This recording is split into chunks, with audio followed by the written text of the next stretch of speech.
former UN ambassador Nikki Haley was talking up Matt Mowers in Derry on Wednesday.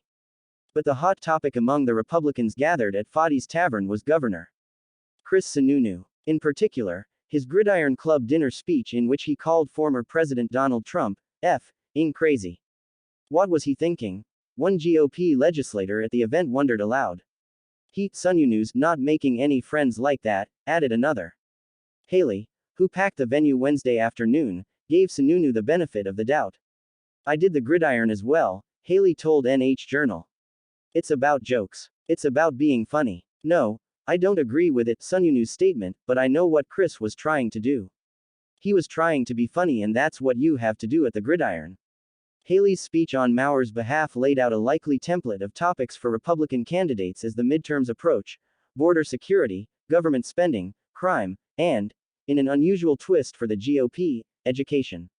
Traditionally, education has been a 20-point margin issue for Democrats over Republicans. Recent polls show their lead is down to the margin of error.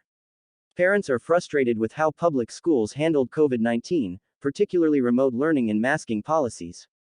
Think about what happened during COVID.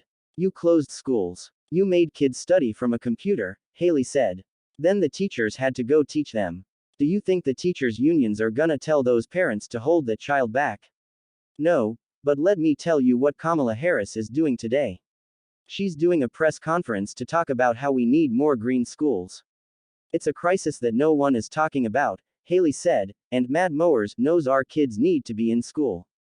We have to go to the Department of Education and tell them they've got some work to do to make up for the last couple of years. Mowers took the opportunity to praise Haley's record at the UN, reminding the crowd of his time working in Trump's State Department. I remember the early days of the Trump administration, Mowers said.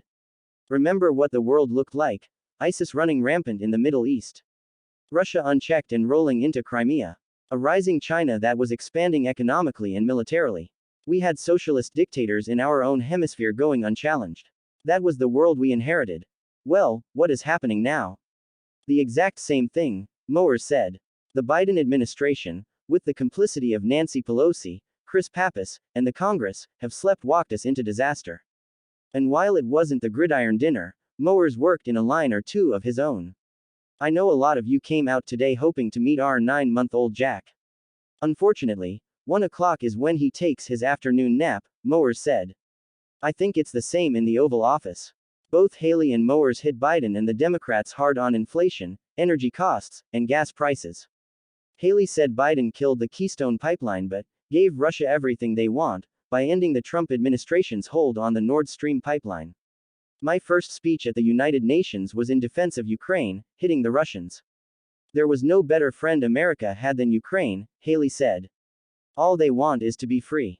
Like every national political figure who comes to the Granite State, Haley was asked about her plans for 2024. And like nearly every candidate, she demurred.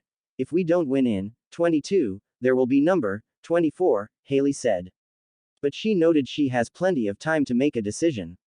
I've never lost a race and I'm not about to start now. If I run, I'll give 1000% and I'll finish it.